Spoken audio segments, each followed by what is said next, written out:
With more than 6,000 small and micro-cap companies listed, if you're looking for the next Apple at the earliest stage, then Channel Check truly is the orchard. The listed companies support Channel Check, so it's free for you, the potential investor, to gain access to institutional quality research from FINRA licensed analysts, advanced market data, industry reports, news, and a growing catalog of videos and webcasts.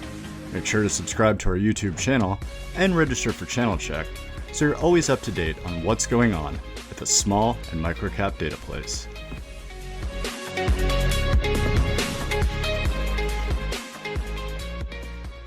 Welcome to the Transportation and Logistics Forum, a NobleCon online investor event, presented by Channel Check and Noble Capital Markets. Noble is an SEC-registered, FINRA-licensed broker-dealer and the source of the equity research available on Channel Check. This presentation features Seanergy Maritime Holdings, NASDAQ ticker symbol SHIP. Following a brief overview presentation from CEO Stamatis Tsantanis and CFO Stavros Gyftakis, Noble Research Analyst Poe Fratt will moderate a Q&A session. With that, I am pleased to present Stamatis and Stavros. Hello, good evening, everyone. This is Stamatis Tsantanis and Stavros Gyftakis, the CEO and the CFO of Seanergy Maritime Holdings. Thank you for attending this presentation. We'll now start going through the slides, and we're going to spend the Q&A session right after the presentation of the slides. So, moving on. These are the forward-looking statements that we need to say ahead of every presentation.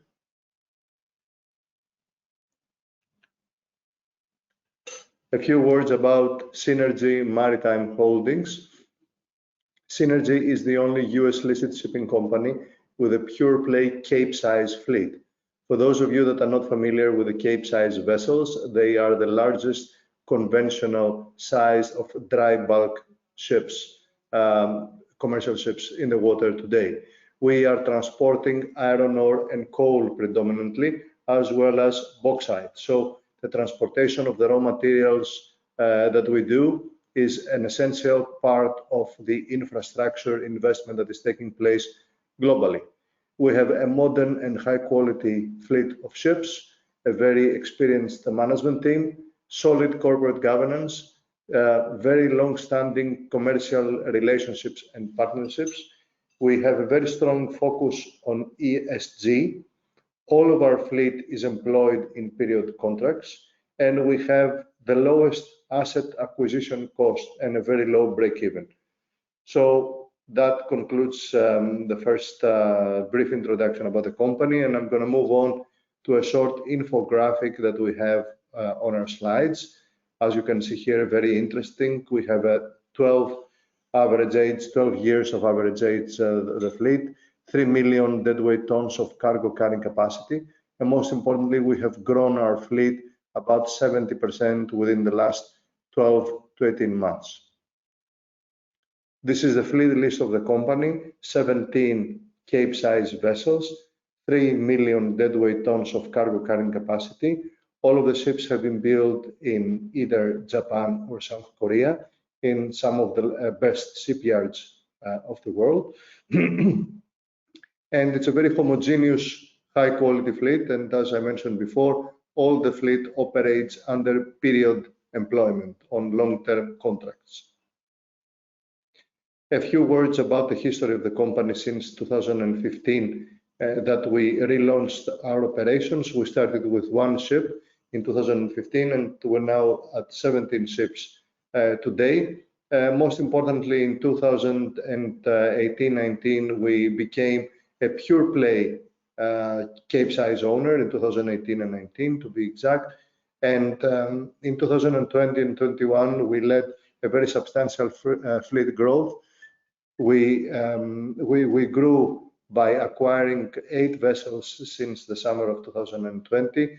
The overall investment has been just for 2021, $193 million.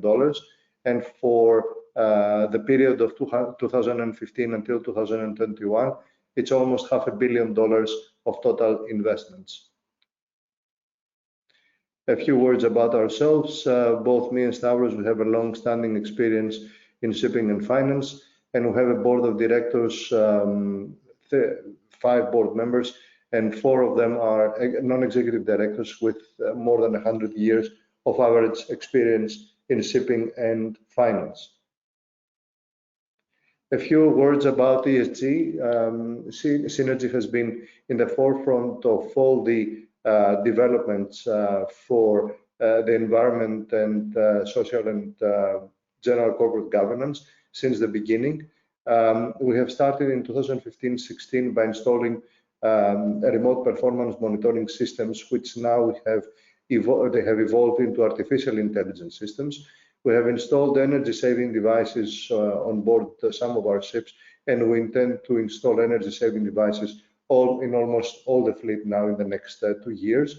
And we have now started testing biofuels and other innovative measures with our charterers in order to reduce the carbon footprint of the company. We believe that once everything has been fully implemented, the overall improvement of the efficiency of the fleet and therefore the environmental efficiency is going to be in the region of 12 to 15%. In respect of social and corporate governance, we believe to be among the top companies listed in the US capital markets, both from a social perspective and from corporate governance. And most importantly, this company does not have any related party transactions, no side management business, and everything like that. So everything's pretty much fully in-house in Seanergy. A few words about our clients. As I mentioned before, all of our fleet is fixed in period employment, and we do business with some of the world's biggest names. As you can recognize these logos here from this presentation, it's a very impressive name dropping that we're doing.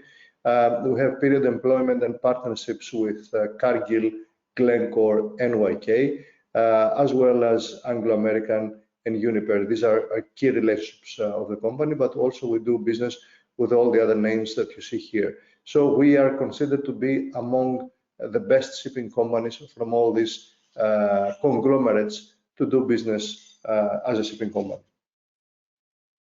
A few words about our financing facilities. Stavros is going to go through very quickly.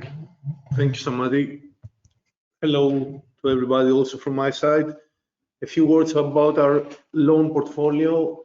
We have a wide range of committed lenders, which range across commercial banks, active in shipping for many years, experienced shipping lenders, credit funds from the US, and some of the most prominent lessors in China, and Cargill also providing financing for 2 of our vessels through leasing structures.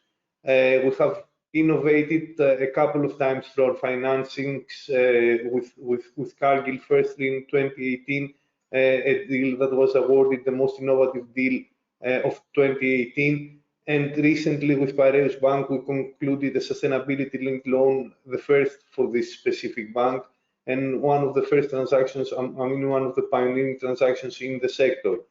Without getting into details on each individual facility, we have done a considerable amount of work this year to refinance some of the legacy and most expensive facilities and to deleverage the balance sheet. The aggregate outstanding indebtedness on our ships is around 219 million as of today, which compares very well with the fair market value of our ships, which is around 540 million as of the 30th of September, resulting in a loan to value of around 41%. Most importantly, all our debt is currently scrap covered at today's scrap values, and one could argue whether the debt should continue amortizing since it's scrap covered, but it is amortizing and at a very steep rate. And assuming that we continue this rate, we expect the loan to value of the company to reduce below 30% next year and even below 20% the year thereafter. Moving on, 4 slides which depict the progress, the impressive progress that Seanergy has done over the recent years, both on the deleveraging front and in the growth of our fleet. Our fleet has increased by 62% from 1.6 million deadweight as of the end of last year to around 3 million deadweight today. The corporate leverage has increased from almost 100% as of the end of the year 2019 to less than 40% as of the end of September. You can also see the impressive reduction on a debt per vessel basis, whereby average debt on each of the company's vessels has reduced from over 20 million to around 12 million today. Convertible debt on the ships has also decreased drastically, and after the prepayments and the retirement of convertible debt that we announced recently, it is expected to reduce to around 1.5 million per vessel, and junior debt has almost been completely eliminated. Another impressive statistic is the book value per deadweight, whereby Seanergy compares very well with all its peer companies. I mean, our average book value per deadweight is around $120, which is far below the average of our other listed peers. Moving on, a few words about our capitalization. Again, the total capitalization of the company has increased from around $280 million as of the end of last year to around 420 million as of the end of this year. And lastly, the developments on our numbers, on our financial results, we see impressive improvements and increases both on the TCE rate that the fleet has achieved, but also on the cash generating activity of the company and on the profitability of the company. With that, I will pass the presentation to Stamatis to discuss a bit the fundamentals of our market. Thank you, Stavros.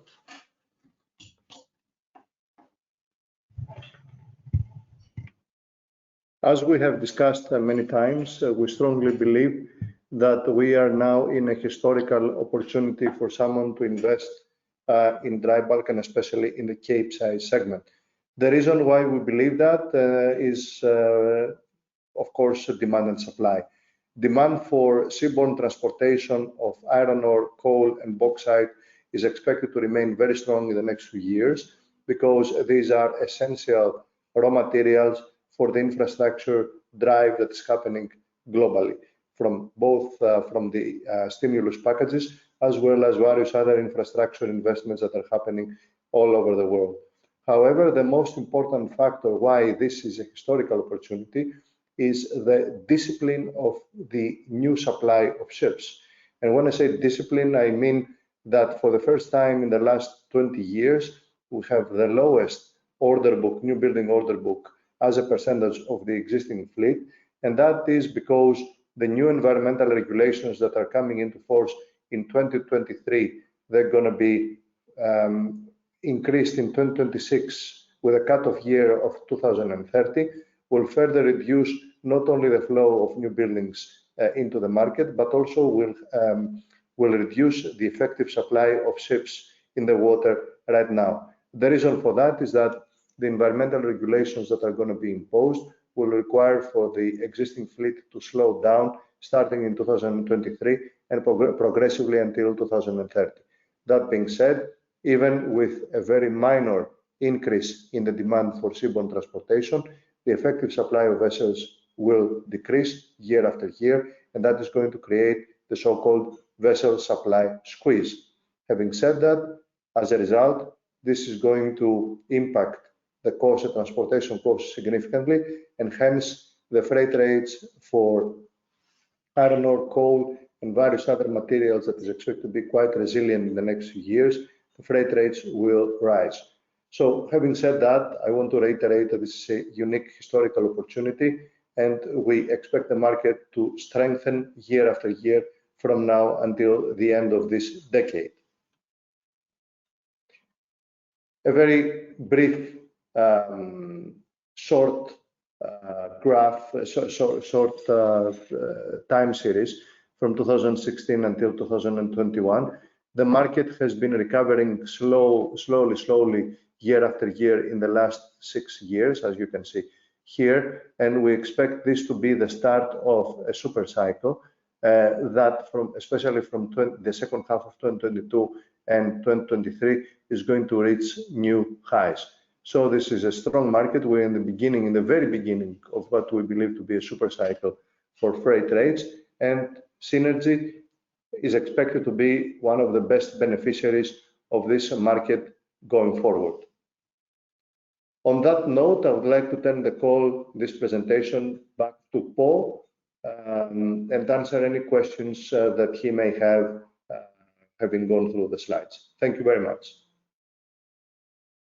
Great. Thank you, Stamatis, and thank you, Stavros. I really like your presentation. You've made a lot of significant progress over the last 12 to 18 months. Can you talk about the Cape market, just the volatility that we've seen over the last several quarters, and then also maybe your expectations looking into 2022, especially from a seasonality perspective? Yes, of course. Well, obviously, the volatility in the Capesize segment has been tremendous in 2021.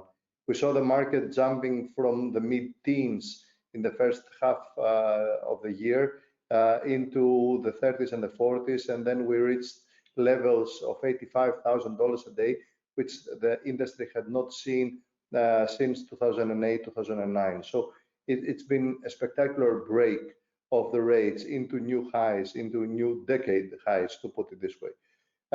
The market is not ready yet for this consistent increase of the rates. Having said that, of course, we're going to close the year with an annual average of about $34,000 a day on the Capes. If a year ago you would tell me that the market is going to be 34,000 as an average, I would say not even in our wildest dreams we were hoping the market to be at this kind of level. So yes, volatility is there. Volatility was very strong. We expect volatility to remain in 2022 for various reasons. It's mostly misalignment of demand and supply. I mean, when demand picks up, the fleet is not there ready to cope with the increased demand that we saw, especially in the summer months of August and September, with the increased energy needs of coal, most importantly, because let us not forget that coal is one of the most efficient power generating commodities still in the world. And in the absence of other viable solutions coming from renewables, we expect coal to remain to be strong in the next few years to cope with the increased energy demands of the world. So having said that, 2022 is going to remain a volatile year. We expect the market to be at the same levels, if I was to make a prediction, as 2021 as an average. But from 2023, which is the year after, and onwards, we expect to see a big surge in rates progressively until 2026 to 2030. And then can you talk about what your expectations for seasonality are, Stamatis? Yes. Well, obviously, in February, we have the Winter Olympics in China. There is a lot of talk nowadays about diplomatic, boycottage of the games and other things, but still, you're going to have the Winter Olympic Games in China, and also the Chinese New Year that automatically reduces the demand for imports in China during this period. So until the end of February, we expect the market to be volatile and maybe weaken a little bit. Right after that, with the new rules and regulations that the reserve of the banks is going to be even lowered in China, we expect this local stimuli into the financial system to lead to another big surge of imports of raw materials such as iron ore and coal. We expect that to continue. So we might have a bit weaker January and February, but we strongly believe that from March onwards, the market will be strong until the end of the year, with ups and downs, of course, but overall the market is going to be strong. Great. And then, Stamatis, you highlighted, the supply side of the equation. It's very positive considering how much was ordered earlier, about 10 years ago. Can you talk about one, the order book from the standpoint of, do you expect any ordering over the next couple of years? And then secondly, when you talk about the carbon emission regulations slowing down the fleet, can you just talk about how effectively that happens? Yes. There will be ordering, of course, happening, and we are seeing here and there some orders taking place. However, they're too few in numbers in order to make any real impact in shipping, in adding to the supply. I would call them a drop in the ocean yet, these new orders that we're seeing, and we expect the under ordering to continue in the next few years. Various reasons for that. It's financial reasons, because the cost of a new building as compared to a good quality second-hand is still quite high. So, nobody's going to pay double the price to get a ship in 2024, which is the earliest delivery date of these particular ships. On top of that, you have the new regulations that will materially change the engine types and the potential fuel of the future. So right now, the shipyards are mostly offering old technology ships. They have not really adapted for the technology of tomorrow, not because they don't want to, but because nobody knows what the prevailing technology is going to be. So it's kind of hard to try and design the ship of tomorrow if you don't know what this technology is going to look like.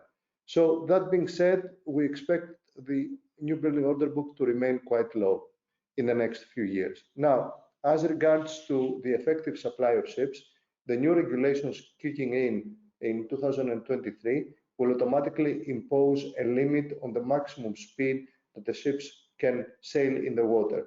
So instead of 14, 15 knots that the ships could sail as a maximum speed, especially when the market was strong, this will have a limit which we expect it to be globally around 15%. So this will reduce day one a 15% from the maximum speed of the ships. Now you're going to ask me whether the vessels are actually running at maximum speed, and the answer is not all the time, but when you have big spikes in demand and big spikes in rates, this is when the charterers order the ships to run faster. And if you cannot take advantage, and this is what happened in August, September, when the rates went up to $78,000 a day, where we're looking at our ships, and from an average speed of 12 and a half, automatically we jumped speed to 14 and a half knots. In the world of tomorrow, 2023 onwards, this will not be possible because there's going to be a cap on the maximum speed. So that is going to take the effective supply of the water right now. This is what's going to happen. Now, that is going to have a progressive effect. So right now, it's not going to be a one-off hit in 2023, but from 2024 onwards, 2023 onwards, and every year until 2030, there's going to be an additional reduction of the average speed of the fleet. And that is going to create what I mentioned before as a supply squeeze, a vessel supply squeeze. And then, as you mentioned, Stamatis, your fleet's expanded materially over the last 12 to 18 months. How should we be looking at your expansion plans going forward? Is it going to be more buying new and selling older assets, or could you just give us a flavor for how we should look at the fleet size over the next year to 2 years? Yes, thank you, Paul. That's a great question. We don't anticipate aggressive increases of the fleet like the ones that we did in the last 12 to 18 months, that we grew the company and the fleet by about 70%. There might be some cherry picking here and there, replacement of tonnage. So we like the number 17 in respect of the fleet size. So we might sell an older asset and buy a newer ship. But that's pretty much a replacement thing, a replacement in the number of ships and a replacement of age. So that may happen in 2022, but this is not going to be substantial in respect to make a real impact on the cash flow of the company. Stavros has been very busy with, all the financing and refinancing and all the acquisition activity, and congratulations on that. looking forward, there isn't as much to do on the financing side. And now you're focusing more on, looking at ways to improve the capital structure. Can you just talk about the recent buyback of the converts and the warrants? And, what drove you to make the decision to buy the converts and warrants back instead of buying stock on the open market or more stock on the open market? Sure, Paul. Thank you for your question. It's a good question indeed. I mean, we had the same discussion the previous time that we met, and we recorded a similar presentation. For us, it's a strategic decision of addressing not only, the float that is out there, but also share-linked instruments which could result in additional dilution, firstly, and secondly, which carry also a certain interest rate, a certain coupon, and thus save also from our future interest expenses. We think that the fair value of our stock is much higher even when compared to the conversion price of the convertibles, and thus it's equally accretive to take out the notes than to purchase cheap shares in the market.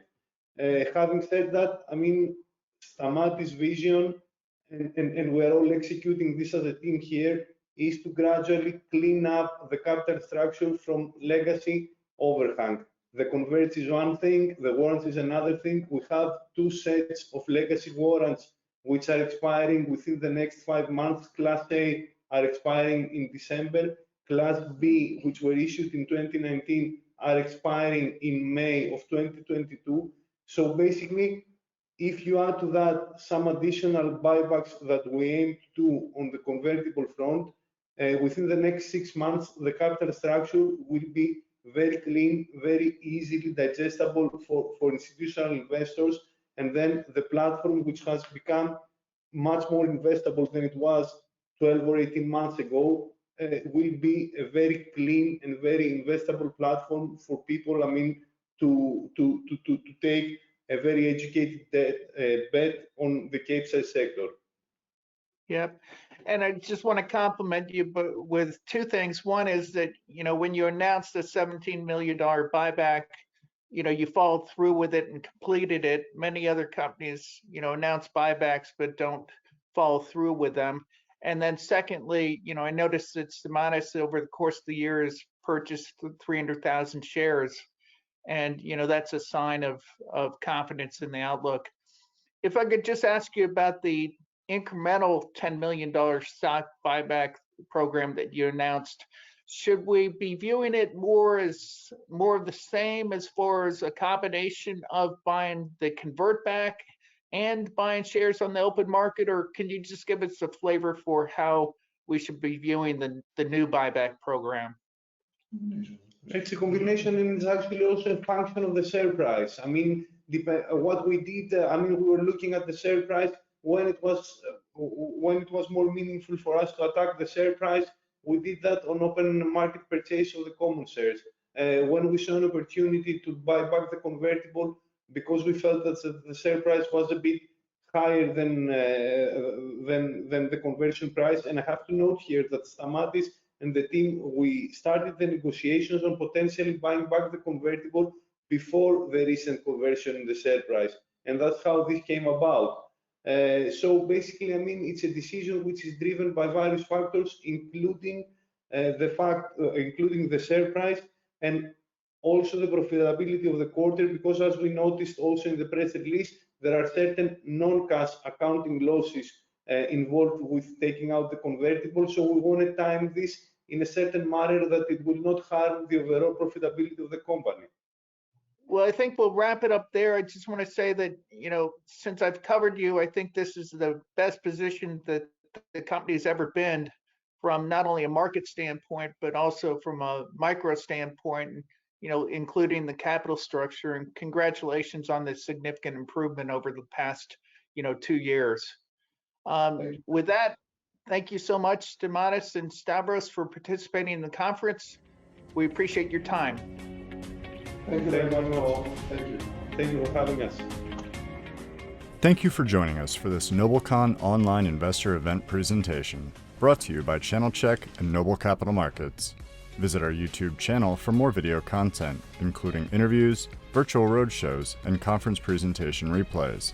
New content is added regularly, so subscribe below to stay up to date. Visit channelcheck.com or click the link in the description to access equity research, news, and advanced market data on this and the 6,000 other small and microcap companies listed.